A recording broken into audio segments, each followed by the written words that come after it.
Bom dia, meu povo! Tô aqui ao vivo na nossa quinta golfadinha matinal, hoje a gente vai falar sobre o tema baixa produção de leite. Talvez você esteja vendo esse vídeo ao vivo, talvez você esteja vendo gravado. Então, bom dia, boa tarde, boa noite, conforme a ocasião. Nessa quinta golfadinha matinal, nossa quinta semana de golfadinha, eu resolvi falar sobre baixa produção de leite porque essa é uma das demandas, depois da questão da fissura, né, da dor para amamentar, é uma das maiores demandas que a gente recebe na consultoria de amamentação e também aqui nas redes sociais. Né? Eu recebo muito aquelas mensagens tipo, Anne, o que eu faço? Já tomei de tudo, já fiz de tudo para aumentar minha produção de leite. E é importante a gente começar falando o seguinte: não se diagnostica baixa produção de leite e nem tem como sugerir qualquer conduta a respeito de baixa produção de leite por rede social. Eu digo isso não só no sentido de proteger a minha conduta ou a conduta de outras profissionais, né, que trabalham com amamentação e também estão aqui nas redes sociais, mas porque assim realmente é impossível a gente te sugerir o que é mais adequado para esse momento, se realmente for baixa produção, mas principalmente porque você merece um diagnóstico, você merece uma atenção especial para o seu caso. Não existe na amamentação um fluxograma ou uma planilha onde a gente vai dando check, assim, sabe? Tipo, a língua do bebê está ok, check. Não sei o que, está ok, check. A gente precisa avaliar todo o contexto. Então, não existe um fluxograma, uma linha lógica de raciocínio que daí a gente vai concluir o que é que está causando a sua baixa produção ou, eventualmente, né, o que é que está causando a dor para amamentar. O raciocínio clínico ele é muito abrangente, ele realmente é um quebra-cabeça de difícil montagem e não tem como montar por uma mensagem, uma frase, uma caixinha de perguntas pelas redes sociais. Exato, não existem fórmulas mágicas. Então, queria começar essa live, que é uma live que a gente vai falar sobre baixa produção de leite, que é uma demanda muito grande presencial e também online, mas queria começar alertando isso.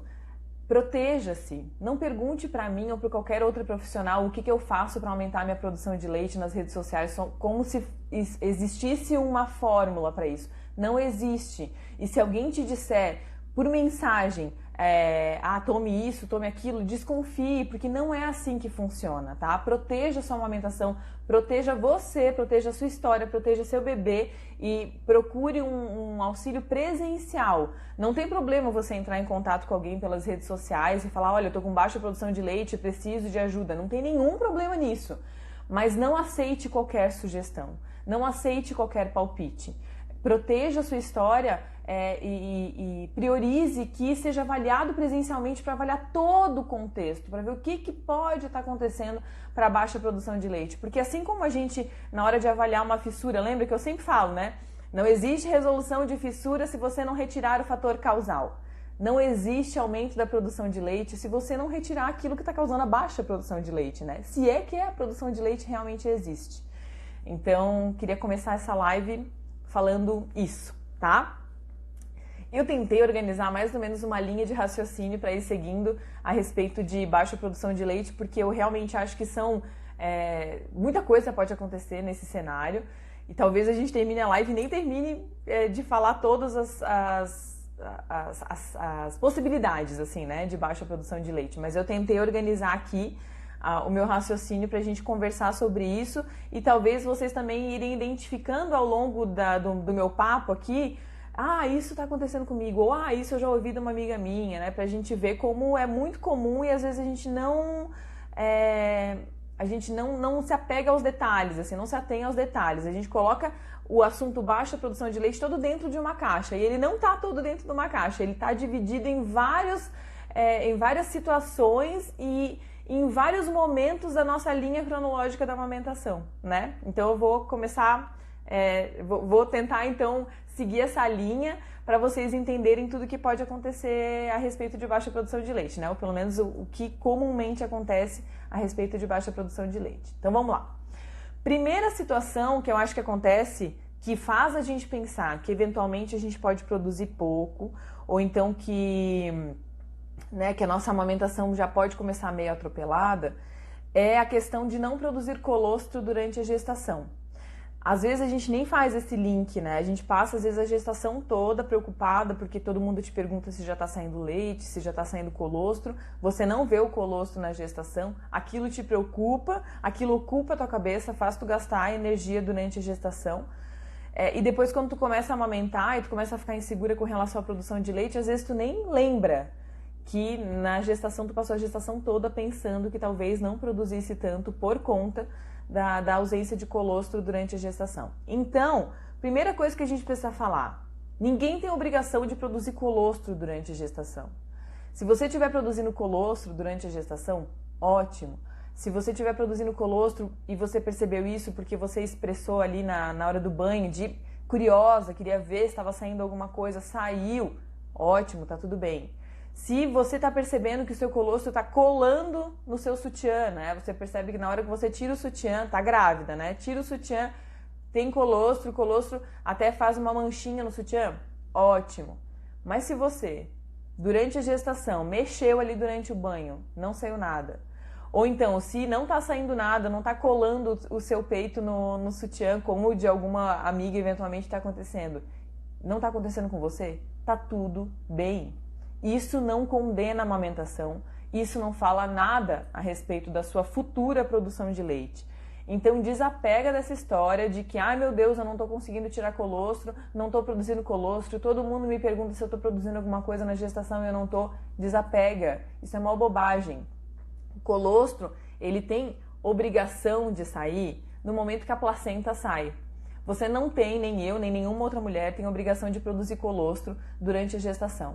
Depois que a placenta sair, ou seja, com o nascimento do bebê, aí sim a gente espera que comece a produzir colostro e à medida que o colostro for removido, vai estimulando a produção de leite da mãe, né? For removido na mamada do bebê, vai estimulando a produção de leite da mãe e esse leite vai se transformando até chegar lá no leite maduro. Mas antes, durante a gestação, não tem nenhum problema de você não produzir colostro. E isso não quer dizer nada a respeito da sua produção de leite. Então, não gasta energia com isso durante a gestação, para de pensar nisso, porque isso é uma bobagem, tá? Outra coisa, outro momento em que eu sinto que rola também essa angústia da questão da produção de leite, é no dia da descida do leite. No dia da descida do leite, ou nos dias que estiver descendo leite ali, né, que acontece a partir mais ou menos do segundo, terceiro, quarto dia de vida do bebê, nesses dias, em geral, as mulheres sentem que o peito fica super cheio, fica o peito duro, fica quente, fica vermelho. E aí a atitude mais imediata da grande maioria das mulheres é, além de colocar o bebê para mamar, colocar uma bombinha para extrair aquele leite, porque parece que o peito está realmente com muito leite. E aí, nesse momento, muitas mulheres se assustam, porque quando coloca a bombinha no peito para extrair esse leite em excesso que tem na descida do leite, não sai nada, sai muito pouco, não consegue extrair quase nada. E aí rola aquele desespero de, meu Deus, por que meu peito está tão cheio, por que meu peito está tão duro e eu não consigo tirar nada na bombinha? Será que o meu bebê está mamando? Será que ele está ficando satisfeito? Porque se eu não tiro nada com a bombinha, meu Deus, será que está saindo alguma coisa na hora da mamada? Essa é outra cilada da amamentação com relação à produção de leite. Eu acho que se fala talvez muito pouco, né, de que a descida do leite não é aquele momento em que a torneira lá do nosso corpo abre e a gente começa a jorrar leite. A descida do leite é um momento em que nos nossos ductos começa a passar um leite que está amadurecendo, ou seja, é um leite mais fluido do que aquele que é o colostro, né, que o colostro são gotinhas mais espessas, é um pequeno volume. Então, a partir do momento que começa a descer o leite na apojadura, a gente começa a ejetar um leite mais fluido e um maior volume. Mas o que acontece, especialmente naquele período, é que nós estamos passando por uma inflamação dentro da nossa mama. Nunca passou leite, ou então, se é o segundo ou terceiro filho, faz muito tempo que não passa leite, e aquele leite que vai passar ali vai inflamar os nossos ductos e vai fazer com que a mama fique quente, fique dura, fique meio até esticada, né? Fica até meio espelhada, assim, meio brilhosa. Então, a mama não vai estar dura, quente e volumosa só por conta do leite que vai estar passando por ali. É especialmente por conta dessa inflamação fisiológica que está passando na nossa mama. E essa inflamação vai passar. Só que não adianta nada a gente plugar uma bombinha no momento da descida do leite para tentar tirar grandes volumes de leite se a nossa mama está volumosa, especialmente por causa dessa inflamação. Não vai sair quase nada, a gente vai se assustar porque parece que não está produzindo tanto assim e vai começar aquela bola de neve da insegurança de não estar produzindo tanto leite. Então esse é um outro momento que é importante a gente priorizar, que o bebê mame, que o bebê entre em contato com a mama, que ele remova aquele leite que está dentro da mama e aguardar e também tomar outras medidas, né, especialmente as não farmacológicas, para aliviar aquele desconforto da mamadura, da mama volumosa dos primeiros dias e aguardar, porque assim que passar esse período mais tenso da descida do leite, a gente vai perceber que a mama vai dar uma murchada por conta de aquela inflamação passar. Então a gente não precisa e, se possível, nem deve ficar plugando bombinha junto com o bebê no peito no momento da descida do leite. Isso vai atrapalhar esse processo, tá? Em casos muito excepcionais, muito específicos, quando a mãe sente que realmente está desconfortável e que ela está realmente produzindo excesso de leite, pode ser que a bombinha seja uma aliada nesse momento. Eu, particularmente, na minha conduta, tenho bastante receio da bombinha na descida do leite. Então, nesse momento, é importante priorizar que o bebê mame.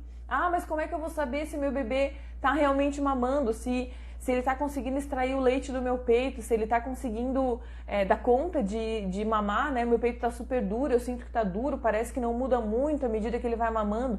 Nesses dias, né, da descida do leite, é vendo o xixi dele. Xixi e cocô do bebê são nossos melhores amigos para a gente ver se o bebê está conseguindo extrair o leite adequadamente, tá? E aí um terceiro momento que eu sinto que é um terceiro momento cilada para a gente ficar insegura com a nossa produção de leite é o momento em que a nossa produção se adequou à demanda do bebê.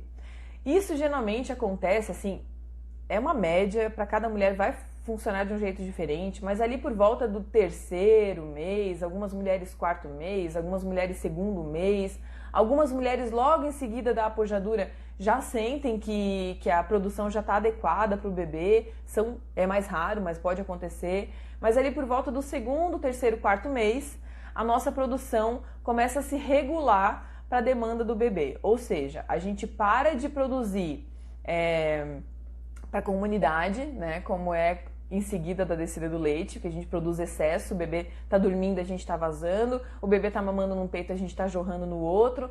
E aí esse comportamento para, a gente começa a perceber que quando o bebê pluga num peito já não vaza mais no outro, que nos intervalos das mamadas a gente faz o tchuc-tchuc e o peito já não enche tanto assim, e nesse momento a gente começa a pensar que não está mais produzindo o suficiente para o bebê. Quem trabalha com amamentação tem bastante contato com o seguinte discurso: com 3 meses eu tive que começar a dar mamadeira, porque eu não estava mais produzindo tanto leite. Daí se você pergunta assim, ah, mas aí o seu bebê não estava mais ganhando peso? Não, ele estava ganhando peso. Mas eu senti assim que a minha mama começou a ficar murcha, começou a ficar mole, daí eu percebi que meu leite estava diminuindo. Não, seu leite não estava diminuindo. Se o seu bebê estivesse perdendo peso ou parando de ganhar peso, daí pode ser sim que tivesse alguma questão na produção. Mas se o seu bebê estava se desenvolvendo e só sua mama estava murcha, esse era o único sintoma, provavelmente era só sua produção que estava se adequando, não tinha absolutamente nada a ver com baixa produção de leite. Então, por isso que eu considero esse período da adequação da produção de leite da mãe para a demanda do bebê uma cilada, porque geralmente a gente cai nessa cilada de achar que enquanto estiver amamentando, o peito tem que estar super cheio. Esse momento em que o peito começa a ficar murcho, em que a gente produz a maior parte do leite no momento em que o bebê pluga, eu considero a lua de mel da amamentação. Esse é o melhor momento da amamentação. É quando finalmente você vai parar de usar um monte de pano para ficar ali contendo aquele leite que está vazando. Quando finalmente você vai parar de acordar naquela poça de leite, né, na sua cama. Quando finalmente vai parar de ficar com o peito super cheio quando o seu bebê faz um intervalo maior, ou então nos intervalos normais das mamadas do bebê. Então esse é o melhor momento da amamentação. Então, por favor, se você estiver passando por este momento, segundo, terceiro, quarto mês, seu bebê está bem, está se desenvolvendo bem, está fazendo xixi, cocô, como costumava fazer, e você está sentindo que está produzindo menos, está insegura com relação à produção de leite, só porque a sua mama está murcha, tire isso da cabeça, porque esse é o momento para acontecer essa diminuição do volume da mama, né? É nesse momento que a gente espera que a mama fique mais fofinha mesmo, fique mais macia mesmo, tá? E aí, dito isso, né, esses 3 momentos que eu considero que são ciladas da amamentação pra gente achar que tá com baixa produção de leite, gostaria que vocês também compartilhassem comigo se existe algum outro momento que vocês também consideram cilada com relação à segurança da produção de leite da mãe, tá? E eu vou continuar aqui. Oi, Claete. Eu vou continuar aqui dissertando a respeito das minhas reflexões a respeito da produção de leite, tá? Oi, Rosane, bom dia. Bom, e aí falando então a respeito de produção de leite, como é que a gente faz para verificar se está produzindo leite suficiente e tudo mais, um bom parâmetro para a gente ver a respeito, para a gente ter certeza, né, a respeito da produção de leite, porque nós somos pessoas muito apegadas a número, às vezes falar assim, ó, se tem xixi, se tem cocô, tá tudo bem, não é o suficiente para as mães, para nós mães, né, porque a gente precisa de um número. Tem muita mãe que fala assim, ó, eu queria saber quantos ml tá saindo do meu leite, do meu peito, porque parece que se eu não souber, se eu não ver o leite saindo, parece que eu não acredito que o leite está saindo. Isso rola mesmo, parece que a gente precisa ver ali o volume, o copo de leite para acreditar que o leite tá saindo do peito. Então, às vezes, xixi e cocô não é o suficiente para essas mães, né? E o ganho de peso vai ser daí o parâmetro que a gente considera mais confiável. Então, eu acho que a gente precisa primeiro deixar uma coisa bem clara, que eu vejo que é uma coisa que acontece aqui na minha cidade, aqui nos atendimentos presenciais que eu faço, de quando é que a gente passa a contar o ganho de peso do bebê como um parâmetro para saber se o bebê está ingerindo leite suficiente, se ele está ganhando peso bem. Tem muita gente que pega o peso do bebê na hora que ele nasceu e compara com o peso do bebê na primeira consulta com o pediatra. Não façam isso, tá? O peso do bebê quando ele nasceu e o da primeira consulta com o pediatra, ele serve só para a gente saber se esse bebê já está ganhando peso. Só para isso. A gente não tem que ficar fazendo continha, média de quanto que ganhou por dia. Não tem que fazer isso neste período do momento em que o bebê nasceu até a primeira consulta com o pediatra. Por quê? Porque o bebê vai nascer e aí ele vai fazer um monte de xixi, um monte de cocô. Ele vai ter saído daquele open bar, open food, que é a barriga da mãe, e ele vai ter que começar a acordar, chorar, manifestar que ele está com fome. E isso vai fazer com que, obviamente, ele perca energia até o momento que ele vai entrar, né, em contato com o colostro e ingerir leite, daí ficar satisfeito. O colostro é em pequeno volume, então ele não vai fazer super mamadas assim nos primeiros dias de vida dele. Depois da descida do leite, a gente precisa de uma adaptação, né? Então, eu considero que assim, até o final da primeira semana de vida do bebê é o momento onde a gente está se encaixando com o bebê. A amamentação ainda não fluiu ali até a primeira semana de vida. Precisa do encaixe, a gente precisa ter passado pela descida do leite, o bebê precisa já estar fazendo ordenhas boas, né, na mamada, para daí começar a ganhar peso. Então, até a primeira semana de vida do bebê, tudo está se encaixando. O que a gente precisa garantir nessa primeira semana de vida é que ele esteja tendo contato com leite materno, né? Que ele esteja mamando em livre demanda, que a gente esteja observando os sinais de fome dele. Se o bebê for um pouco mais sonolento, a gente precisa acordar ele, precisa deixar ele mais ativo. Mas até a primeira semana de vida, que coincide com o dia que a gente vai no pediatra pela primeira vez, a gente precisa garantir apenas que esse bebê esteja vindo para o peito e esteja mamando, mas a gente não tem que ficar apegada no quanto que o bebê está ganhando nessa primeira semana de vida. Tem até um número, que é um número cabalístico aí, que é 10%, que é um número que a gente espera que o bebê, é o máximo que o bebê perca de peso nessa primeira semana de vida dele, né? Nos primeiros 10 dias de vida dele. Depois desse período a gente já quer que ele ganhe. Mas o esperado, o comunzão, o geralzão é que saiu da maternidade, na primeira semana de vida, o bebê já esteja ganhando.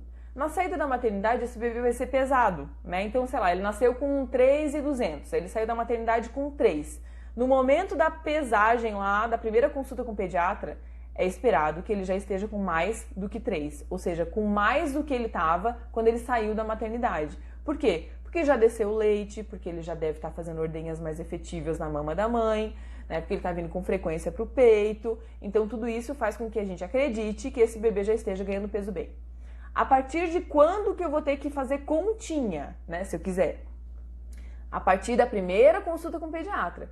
Então, se na primeira consulta com o pediatra a gente já espera que esse bebê esteja ganhando, na segunda consulta com o pediatra ele tem que continuar ganhando. E aí é neste período que a gente vai fazer a média de quanto ele está ganhando por dia, tá? É a partir daí que a gente vai começar a ver, não está ganhando o suficiente, está ganhando o suficiente. Quanto que é o suficiente? Para cada pediatra vai ser uma média diferente, né? Vai ter pediatra que é mais conservador, que quer que o bebê ganhe 25, 30 gramas por dia, né? Que esse para ele é o bebê ideal, menos do que isso ele vai complementar. Vai ter aquele pediatra que é, não, peraí, tá ganhando 18 gramas por dia, vamos dar uma semaninha aí, vamos ver se vai melhorar. 20 gramas por dia, vamos ver, vamos observar na próxima semana, volta aqui na próxima semana. Daí cada conduta de cada pediatra vai ser diferente. Não existe certo e errado, dado que o pediatra é o responsável técnico pela vida daquele bebê. Ele vai atuar conforme a segurança dele. Então, essa história de que, meu pediatra, ele exige isso, ele quer que o bebê ganhe 30 gramas por dia, tá certo ou tá errado? Olha, se você acha que não tá certo, procure outro pediatra, porque provavelmente essa é a média que esse pediatra atua com segurança. E eu acho muito complicado a gente questionar a conduta do pediatra, sendo que ele é o responsável técnico pela vida do seu bebê. Então, assim, se é dessa maneira que ele atua e você não concorda, troque de pediatra, mas não tente mudar a maneira como seu pediatra atua, porque isso geralmente não funciona, tá? Então, cada pediatra daí vai funcionar de um jeito diferente, vai avaliar o ganho de peso do bebê de um jeito diferente. Se você não concordou com a conduta dele, procure outra opinião. Se você concordou, vocês vão ali começar a avaliar o ganho de peso do bebê de vocês, tá? Então, lembra, saiu da maternidade até a primeira consulta do pediatra, não pira, a gente só precisa que o bebê passe a ganhar peso, tá? Comparado com o peso que ele saiu da maternidade. Depois da primeira consulta até a segunda consulta, aí sim, a partir dali, né, segunda, terceira, quarta, quinta, a partir dali a gente quer que o bebê se desenvolva, que o bebê ganhe peso, porque além do xixi, do cocô, da soneca, do comportamento do bebê, o ganho de peso é sim um fator bem importante para a gente avaliar, tá? Uma coisa que também é bem polêmica, né, nesse universo da amamentação é a respeito dessa tolerância, né, de quanto tempo a gente espera o bebê recuperar o peso de nascido. Gente, não é normal, não é esperado, ninguém quer que um bebê de 1 mês esteja com o mesmo peso de que quando ele nasceu, tá? O bebê tem que ganhar peso. Ele tem que ganhar peso porque se ele não estiver ganhando peso, ele está queimando neurônio ali, tá? Ele precisa ganhar peso para se desenvolver, não só o corpinho, não só crescer, não só engordar, não só ter dobrinhas. Acho que as dobrinhas é a nossa prioridade, 20, né? A nossa prioridade 0 é que o bebê tenha energia, tenha alimento e tenha energia para crescer cabeça, para desenvolver o cérebro. Então, bebê precisa ganhar peso. Não existe esse troço de, o bebê tá com 1 mês, agora que recuperou o peso de nascido. Ele precisa recuperar antes, tá? Até 21 dias, até 15 dias é o ideal ele recuperar o peso de nascido. E 21 dias a gente já começa a ficar meio alerta aí para ver o que é que pode estar acontecendo para esse bebê não ter recuperado ainda. Então tem muito pediatra que nos 21 dias, se ainda não tiver recuperado, ele indica uma complementação. Eu, inclusive, acho que a conduta da complementação com 21 dias, quando o bebê não recuperou o peso de nascido ainda, ela pode ser uma conduta que inclusive protege a amamentação, que inclusive faz com que esse bebê ganhe ele um empurrãozinho assim para começar a ganhar peso, né? Fique mais fortinho para começar a mamar mais forte. Porque quando a gente intervém, às vezes precocemente, né? Se a gente complementar, por exemplo, com um bebê de 21 dias que não recuperou o peso nascido, pode ser que a gente precise complementar muito pouco.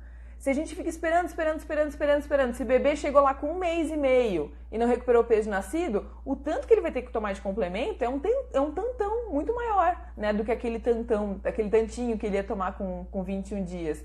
Então, é legal a gente ter tolerância, sim, ter paciência, mas tem algumas linhas que são linhas imaginárias, a maioria delas, que a gente não deve ultrapassar, tá? Então é legal o pediatra ter essa linha de raciocínio muito bem estabelecida, assim, para não ficar tolerante demais, também não ficar intervencionista demais, né?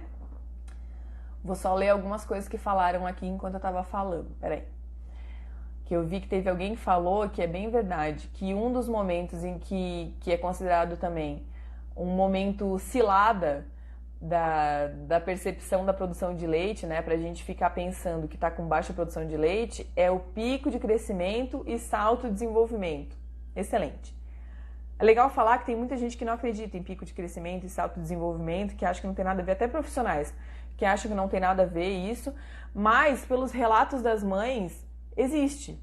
Tem muita mãe que relata que percebeu um comportamento diferentão do bebê, que o bebê estava mais agitado, que estava mamando como se não houvesse amanhã, e aí logo depois ele desenvolveu alguma habilidade que ele não tinha antes, e melhorou o comportamento dele, voltou a ser o mais próximo do que era o natural dele, né? Então, pode ser que exista sim o pico de crescimento e salto, e para as mães que sentem que eles existem, elas percebem exatamente isso, assim, que o bebê mama em intervalos muito mais curtos e troca de peito e troca, e ela fica pensando, meu Deus, será que eu não tô mais produzindo leite suficiente? E nessa de ficar trocando, ele faz um estímulo de produção. Então, como esse comportamento ele dura geralmente ali uns 2, 3 dias, quando chega ali no terceiro dia, que o bebê para de fazer isso, que ele, né, desenvolveu aquela habilidade, ou enfim, cresceu, aí a mãe percebe que a produção dela aumentou, porque o bebê passou fazendo um power pumping nela, né? Que é o nome do protocolo de estímulo de produção de leite. Ele praticamente fez um power pumping nela nesse período do pico de crescimento e do salto de desenvolvimento. Então pode acontecer sim de o pico fazer a gente ficar insegura. O meu bebê tem 2 meses e às vezes o meu peito fica murcho. Que bom! É pra ficar mesmo, tá? Tá tudo certo. Como tem isso? Escuto muito de pessoas mais velhas, amamentei até os 3 meses e depois meu leite secou. E aí colocaram alguma característica sua, sabe? Era porque tinha o peito pequeno, era porque era magra, estressada. Muito verdade isso, muito verdade. E olha, percebam o seguinte, essa história de linkar a produção de leite com pico de crescimento, salto de desenvolvimento e crise do bebê tem tudo a ver, né? Porque a nossa percepção da amamentação é isso, né? É o peito e o bebê, e o comportamento do bebê. Se você tá só com o peito murcho e o bebê tá se comportando super bem, normal, como sempre foi, você fica insegura já, mas o bebê continua bem e dá pra bancar ainda a amamentação mais tempo. Se você junta o peito murcho com o bebê loucão, você pensa, cara, deu tudo errado aqui, minha amamentação não tá mais funcionando. E 2, 3 meses, o que acontece? 3 meses, uma crise do bebê, né? O bebê passa por pico de crescimento e salto de maneira muito rotineira, né? Periódica. Se a gente pegar lá os momentos em que geralmente ele se desenvolve alguma habilidade, é com muita frequência. Então a gente pode cair nessa cilada muitas vezes. Muitos palpites, ao invés de ajudar, atrapalham. Verdade. Ó, com 2, 3 meses, como era muito comum, assim, antigamente, assim, na época dos nossos pais, sei lá, né, quando eles eram bebês, nessa época, as nossas avós tinham que voltar a trabalhar, ou então os irmãos mais velhos ficavam cuidando deles, e o que acontecia? Dava leite de vaca, né? E esse palpite de que tem certeza que o teu leite ainda está sustentando, tem certeza que o teu leite ainda é o suficiente, ele rola muito isso ainda hoje. Porque era isso que se fazia na época dos nossos pais. Então a gente acaba ficando insegura também por conta desses palpites.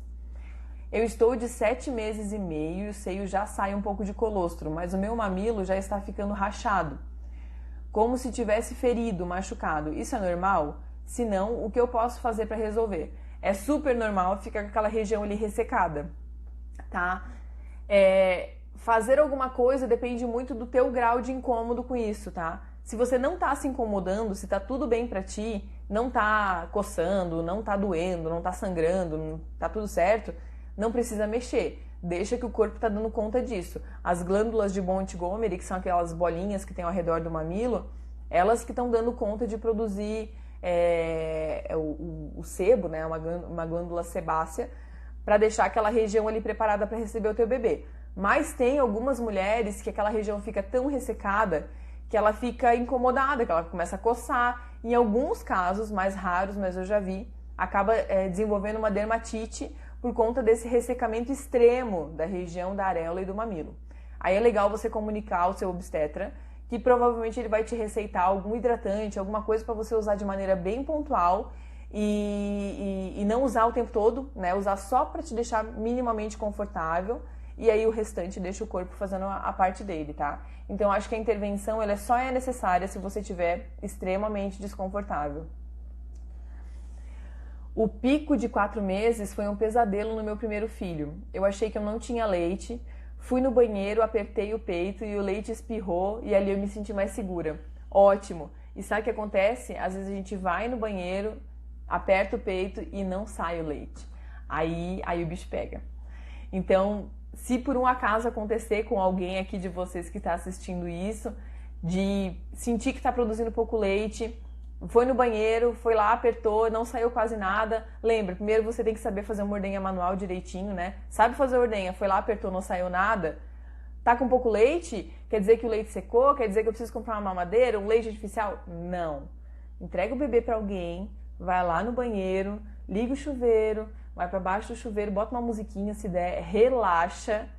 E ó, se a tua amamentação até ali estava tudo bem, eu te garanto que saindo do banho vai continuar tudo bem. Às vezes é só isso que a gente precisa, é baixar assim os ânimos para as coisas voltarem ao lugar, né? A gente produzir os hormônios certos, né? A ocitocina, todos aqueles hormônios da tranquilidade para a gente conseguir continuar amamentando. Quando o ganho de peso não está adequado e há uma boa produção, é importante também considerar uma possível disfunção oral, que é bem comum. Ótimo, e é bem isso que eu vou falar agora, tá? Deixa eu só terminar de ler aqui. Acabou. Excelente a colocação. Excelente a colocação da Rosane. Quando alguém me pergunta assim, ó, quando alguém me diz assim, ó, tô com baixa produção de leite, meu bebê não tá ganhando peso, ele, sei lá, tá com 2 meses, tá com 3 meses, não tem jeito, sempre ganhou peso arrastado, eu produzo bastante leite, eu sinto meu peito encher. A primeira coisa que eu penso é, será que esse bebê está conseguindo remover o leite da mama? Então esse para mim é o número 1 da minha linha de raciocínio. Eu nunca penso imediatamente na produção de leite da mãe. E eu vou falar bem na verdade para vocês, em geral o mais comum não é a produção de leite da mãe estar baixa, e sim a capacidade do bebê remover o leite que está baixa. Então uma avaliação oral, uma avaliação do ritmo de mamada desse bebê, sentar do lado dessa mãe enquanto ela amamenta o bebê e ver como é que o bebê se comporta. Se ele é agitado, se ele mama, faz sucções curtas e faz várias sucções para uma engolida. Ou se esse é um bebê ritmado que suga, engole, suga, engole, suga, engole. Isso faz toda a diferença para a gente avaliar se o bebê está mamando bem ou não.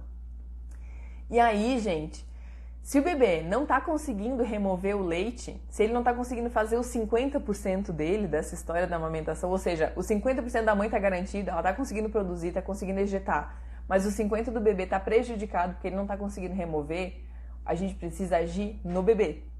Não vai adiantar nada a mãe tomar chás, tinturas, medicamentos para aumentar a produção de leite se o bebê não está conseguindo remover o leite. Então, dito isso, aí sim, depois de avaliar que se o bebê está conseguindo remover o leite, está conseguindo extrair o leite direitinho, aí sim, se o bebê está fazendo a parte dele, é que a gente vai partir para a análise da produção de leite da mãe, tá? Vamos agora considerar um cenário em que o bebê está conseguindo mamar adequadamente, foi feita a avaliação oral do bebê, o bebê tem todos os movimentos de língua preservados, dá pra ver que ele abre bem a boca, ele faz a pega correta, ele tá na posição correta na hora da mamada. Você faz a compressão mamária na mama da mãe e ele parece deglutir mais, ou seja, quando a gente joga mais leite, ele responde a isso. O bebê tá fazendo a parte dele. O que é que pode estar acontecendo então para ele não estar engordando, se desenvolvendo, crescendo, fazendo xixi, fazendo cocô adequadamente? Aí sim a gente pensa na questão da produção de leite da mãe. E aí tem algumas questões que a gente pode avaliar, e eu vou falar aqui para vocês as mais comuns, né, que eu encontro na prática, mas tem várias outras, tá? E vocês, inclusive, podem me falando aqui o que vocês encontram por aí também. Primeira coisa que eu acho importante avaliar quando não é o bebê, tá? Agora a gente está considerando que não é o bebê que não tá fazendo a parte dele, que é realmente a produção de leite da mãe. Primeira coisa que eu avalio, se essa mãe passou por algum procedimento na mama, alguma cirurgia mamária. Ah, já me disseram que prótese de silicone não afeta a produção de leite. Verdade? Verdade. Teoricamente é verdade, tá? Teoricamente, prótese de silicone não afeta a produção de leite porque não remove glândulas mamárias. Mas o procedimento de cirurgia da prótese de silicone faz com que mexa na mama, pode romper algum ducto e eventualmente essa mãe vai produzir bem, mas não vai conseguir ejetar bem o leite. Então, colocar o bebê para mamar e avaliar como que esse bebê se comporta nessa mama que tem uma prótese de silicone é bem importante. Qual é a cirurgia que pode representar mais risco para a produção de leite da mãe? A cirurgia de redução de mamas, tá? Quando a mãe retira um tecido glandular. Ah, eu esqueci de pegar minha tetinha, mas na cirurgia de redução de mamas, vamos supor que aqui tá a mama, né? Tira uma parte do tecido aqui de baixo da mama. Que inclusive tem alguns profissionais que falam que é a região de tecido onde tem mais glândula mamária, onde produz mais leite. E, em geral é essa parte de baixo, né, debaixo da areola, que é retirado mais tecido. Então pode ser que uma redução de mamas represente também uma baixa produção de leite para a mãe. E isso precisa ser avaliado na consulta presencialmente. Colocar o bebê para mamar, plugar o bebê, avaliar o ganho de peso do bebê, quanto xixi o bebê faz, quanto de cocô o bebê faz e colocar o bebê para mamar e ver como é que é o ritmo de mamada dele, né? Fazer a avaliação oral dele, ver como é que é o ritmo de mamada dele, porque às vezes pode estar na ejeção de leite da mãe e na produção de leite da mãe mesmo, né? Uma outra coisa que eu até esqueci de falar, que eu considero que é cilada, e eu acho que é cilada em qualquer circunstância, inclusive a mãe tem uma cirurgia de mama, ela tem uma redução de mamas, eu quero avaliar quanto que ela está produzindo, vou plugar uma bombinha. Ou então, a mãe não tem nenhuma cirurgia, mas eu quero avaliar quanto que ela está produzindo, vou plugar uma bombinha nela para ver quanto que ela produz, quanto que eu consigo extrair de leite. Cilada, não faça isso. Nem na ordenha manual, nem assim, nem a profissional mais poderosa da ordenha manual vai conseguir extrair o leite da mãe como o bebê remove. Então, assim, a gente precisa avaliar pelo comportamento do bebê e pelo xixi, pelo cocô do bebê. Não adianta nada você ficar ali afofando a mama da mãe ou então botando bombinha e tentando extrair o leite para ver quanto que essa mãe produz, tá? Em alguns casos, quando não sai leite da mama da mãe, né? É uma mãe que não... O bebê já nasceu, essa mãe não tem produção de colostro, ela não está produzindo nada de colostro. Ou então não está saindo nada de leite dela, já deveria ter descido leite, eu estou tentando extrair manualmente e não sai nada. Quando não sai nada, e você sabe fazer uma boa ordenha manual, aí sim pode ser um parâmetro. Mas o quanto de volume que sai da mama não é um parâmetro, tá? É só presença e ausência, isso é parâmetro, tá bom? Vou ver aqui o que falaram, senão eu vou me perder de novo, peraí. Passei por muitos problemas no início da amamentação, fissuras e mastite. Amamentei por mais de uma semana com apenas uma mama. E graças a Deus a minha bebê está engordando 40 gramas por dia em média. É gratificante ver que a minha insistência está valendo a pena. Ana Paula, parabéns. Eu gostei que tu falou várias coisas aqui, ó, que são mitos da amamentação, né? Tipo, eu tive mastite. Muita gente na mastite para de amamentar, porque acha que não pode mais amamentar por ter mastite. Outra coisa que tu falou, amamentei apenas uma mama, tá ganhando 40 gramas por dia. Excelente. As mulheres, especialmente as que não têm nenhum procedimento na mama, né, nenhuma cirurgia, têm plenas condições de amamentar em um peito só. Não que seja o ideal, porque provavelmente você já deve ter percebido isso, um peito fica maior do que o outro, né? E aquele peito que a gente estimula menos, ele vai produzir cada vez menos, mas dá, com certeza dá, não tem nenhuma dúvida disso. Tanto assim que tem muitas mães de gêmeos que amamentam exclusivamente os gêmeos, né? Cada bebê num peito, sempre revezando e tal. Então, eu acho que tu já quebrou vários mitos aí nessa tua história. Queria que tu contasse pra gente como que tá agora. Porque pelo que eu vi ali, foi no início da amamentação. Queria que tu contasse pra gente como é que tá agora. Se tá amamentando nos dois peitos, se teve mais algum episódio de mastite, como é que estão as fissuras e tudo mais. Meu bebê nasceu no percentil 15 e logo depois desceu para o percentil 3 do gráfico de engorda. No entanto, os gráficos de crescimento e cérebro permaneceram no percentil 15 e a pediatra quer subir a todo... Ixi, acho que cortou aqui. Ai, peraí. Quer subir a todo... Acho que quer subir a todo custo. Olha, isso que tu falou, Gisele, eu achei bem interessante, porque essa é uma dúvida, né, da maioria das mães, assim, em que lugar que o bebê tem que ficar no gráfico?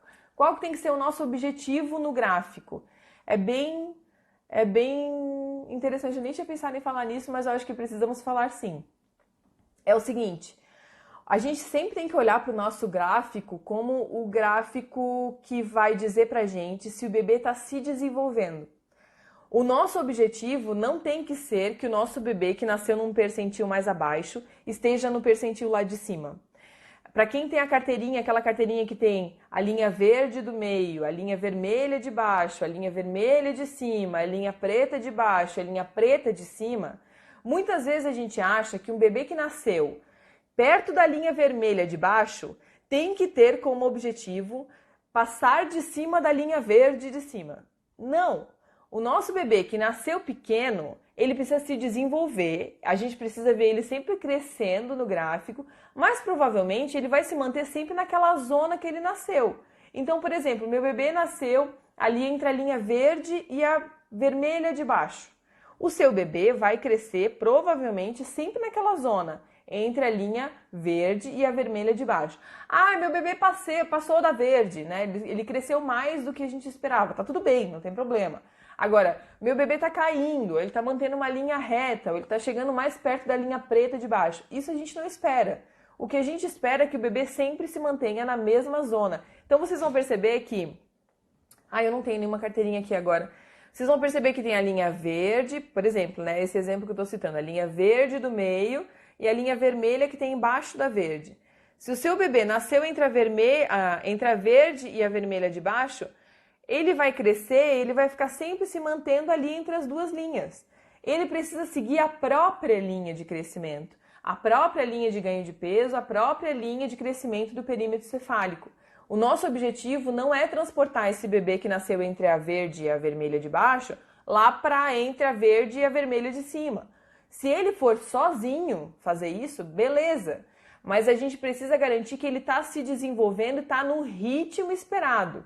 O gráfico serve para mostrar para a gente o ritmo de crescimento do bebê.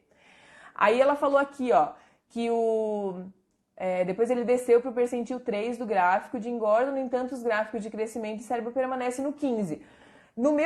Avaliando o teu caso, assim, só avaliando o gráfico, eu acho que seria o adequado, o esperado, que o teu bebê mantivesse sempre no 15, tá? Tanto o crescimento do perímetro cefálico, quanto o crescimento de estatura, tanto o ganho de peso.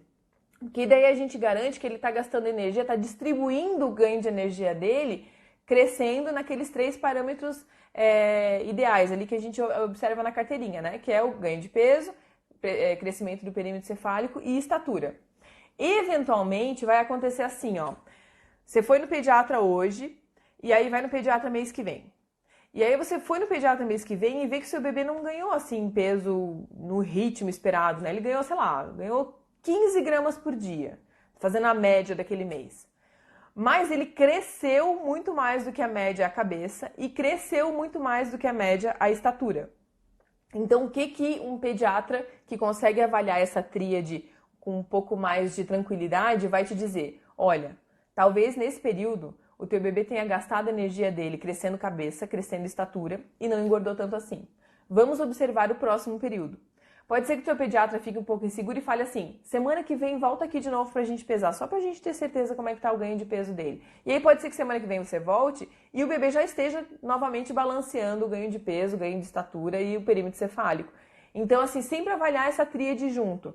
Ai, Anne, meu bebê não engorda, ele só cresce cabeça, mas a linha do ganho de peso permanece reta. Sinal de alerta.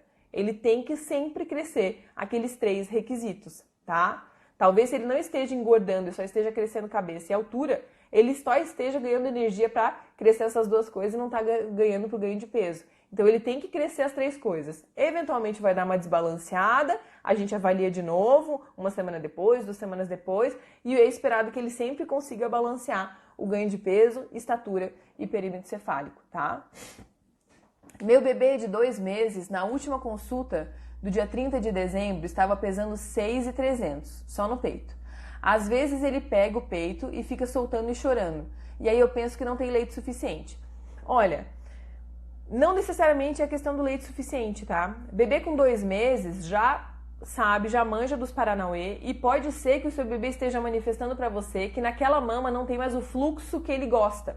Então, se você de repente fizer um tchuk-tchuk na mama, uma compressão de mamas durante a mamada, pode ser que o seu bebê fique mais tranquilo naquela mama. Ou então experimente trocar de mama, que daí pode ser que ele pegue um reflexo de ejeção, né, um jato novo na outra mama e fique tranquilo novamente, tá? Pra mamar. Isso às vezes é só uma manifestação de tipo, ô mãe, não tem mais todo o leite que eu quero aqui, me troca de peito que eu quero mais leite, entendeu? Às vezes é só isso, tá?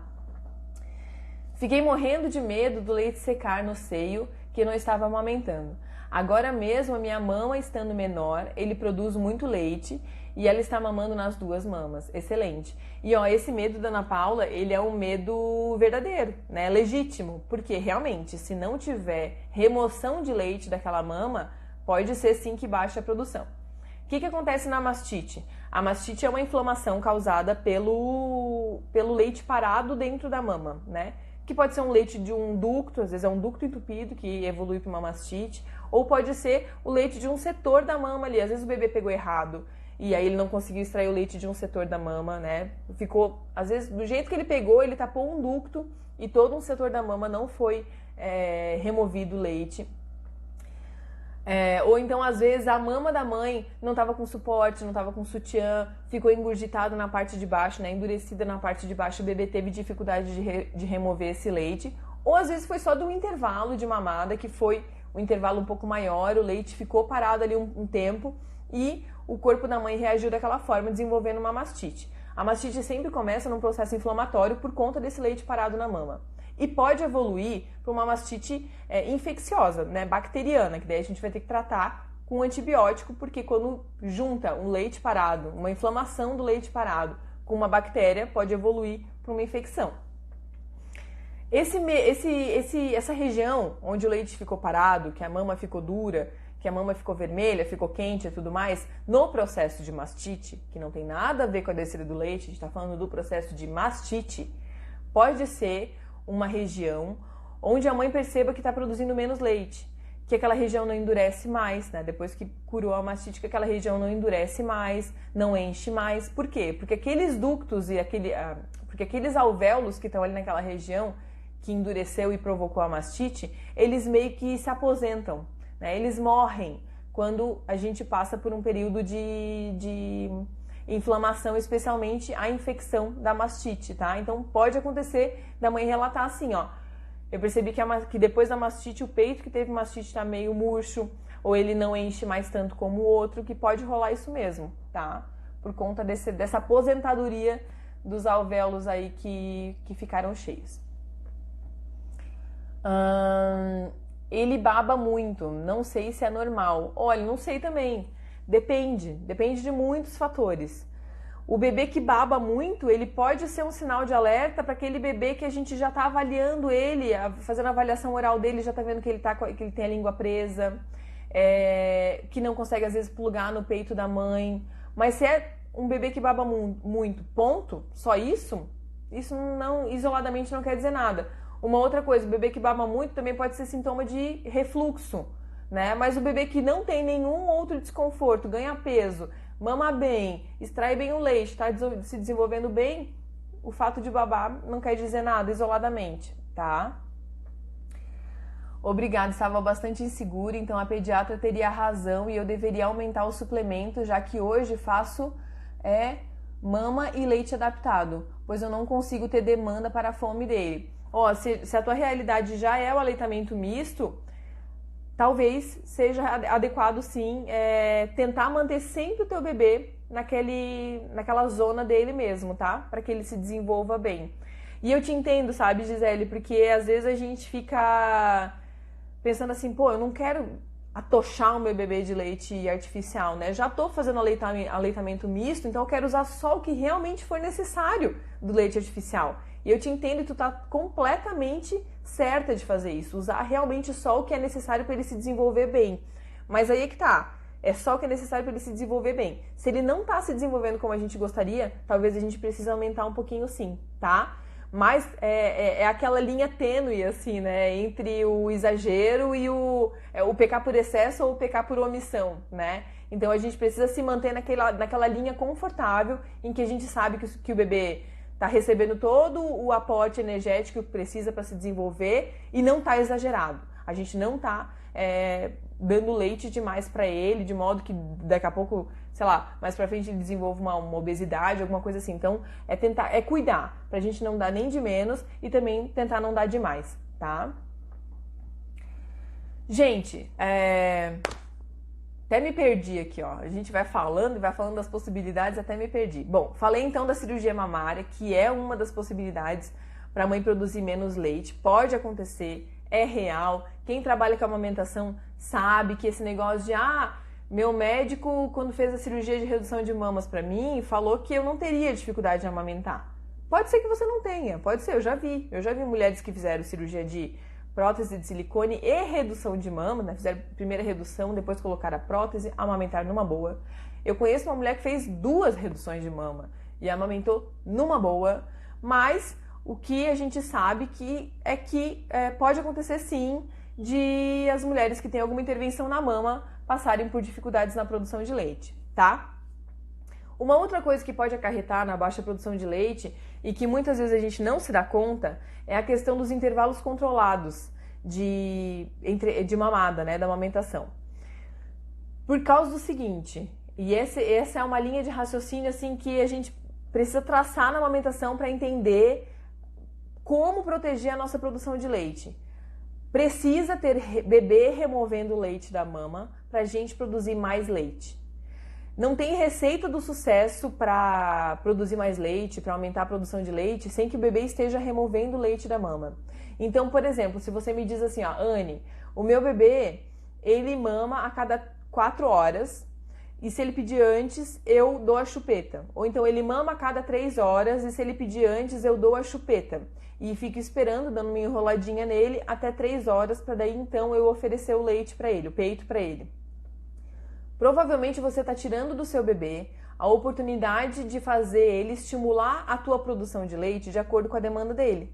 E a consequência disso é que, assim, em poucas semanas ou talvez poucos meses, 2, 3 meses, que é o tempo que o nosso corpo leva, mais ou menos, para entender quanto que tem que produzir para o bebê, a sua produção caia.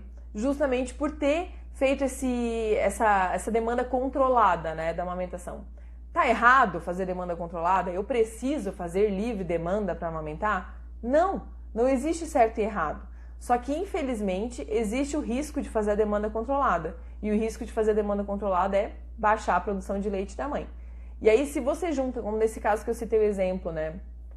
Junta uma demanda controlada, ou seja, seu peito vai ficar cheio, né? Vai mandar para o cérebro o feedback de, olha, o peito está cheio, não produza mais. Aí você vai esvaziar o peito, você vai fazer isso com o seu corpo várias vezes por dia, né? Seu corpo várias vezes vai receber a mensagem de que o peito está cheio e vai esvaziar o peito com o bebê mamando. Junta isso, essa demanda controlada, com um bebê que às vezes usa um bico artificial, usa uma chupeta, por exemplo, e tem chances, tem riscos, eu tenho medo de falar já da chupeta, porque a chupeta é muito treta. Tem risco de esse bebê desaprender a mamar?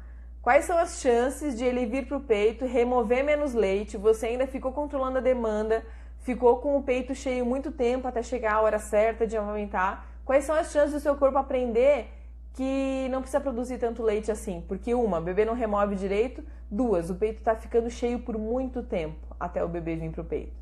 O nosso corpo sempre vai tentar se proteger de uma mastite. Então, quanto mais você ficar com o peito cheio, peito esturricado de leite, mais o corpo vai entender que, baixa aí a produção porque tem muito leite nesse peito. Quanto mais remover esse leite, quanto mais tiver bebê mamando, removendo leite com frequência, controlando a demanda de acordo com as suas necessidades, mais o nosso corpo vai entender quanto que de fato tem que produzir para aquele bebê. Então, toda intervenção que a gente colocar na amamentação, tudo que a gente colocar no rolo para atrapalhar a amamentação, para atrapalhar essa comunicação do bebê com o nosso corpo, maiores são as chances de a gente ter uma mastite, de a gente diminuir a nossa produção, enfim, de a gente atrapalhar essa comunicação mesmo, sabe? Entre o bebê e o nosso peito, tá? E é um outro caso que é raro, mas que a gente precisa também citar ele, que eu já encontrei também na prática, que é hipoplasia mamária. Hipoplasia mamária, para quem não sabe, é uma diminuição do número de glândulas mamárias. Então, a hipoplasia mamária ela é uma má formação das mamas. E hoje o que a gente tem percebido é que a hipoplasia tem ficado muito escondida por trás de cirurgias estéticas. Então, assim, um tempo atrás, quando a prótese de silicone não era assim tão comum, era mais fácil diagnosticar uma hipoplasia mamária, porque visualmente é bem característico o jeito que a mama fica tubular, meio desproporcional, às vezes uma mama fica muito menor do que a outra, o mamilo e a areola muito diferentes do outro, a região da areola geralmente fica grande, desproporcional para o tamanho da mama. Então, assim, é um aspecto muito característico de quando a gente lida com isso, né, sem que a mama tenha nenhuma intervenção, geralmente não é difícil de diagnosticar. Só que o que tem acontecido hoje? Essas mamas de hipoplasia mamária, com essa popularização das cirurgias estéticas, essa mama, quando ela chega para a consultora de amamentação, ela já chega toda modificada. Ela já chega com uma prótese de silicone, ela já passou por um procedimento estético na região da areola, então a gente já não consegue mais fazer aquele link da desproporção do tamanho da mama para a areola. A mama já não é mais tubular porque ela tem uma prótese de silicone lá dentro.